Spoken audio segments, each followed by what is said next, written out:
Le gouvernement du Québec a mis à jour le nombre d'élèves en difficulté par classe au niveau primaire à la fin août dernier à la rentrée scolaire dans tous les établissements d'éducation du Québec.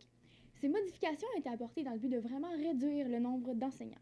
J'ai rencontré Linda Lapointe, professeure en 4e année à l'école primaire du Soleil-Levant, pour faire le point sur le sujet. Le plus difficile, c'est la charge de travail que cela nous a apporté.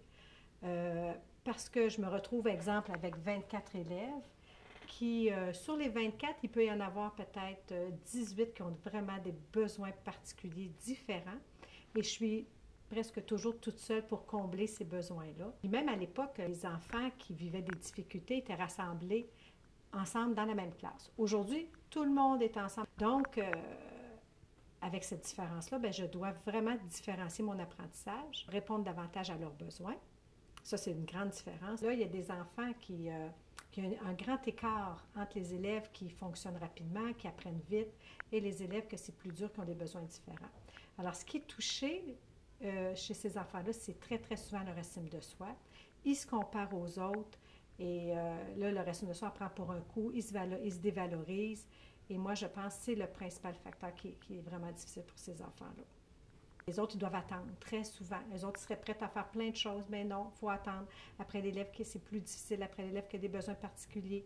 Exemple, comme là cet après-midi, j'avais 2 enfants qui pleuraient parce qu'il y avait eu un conflit.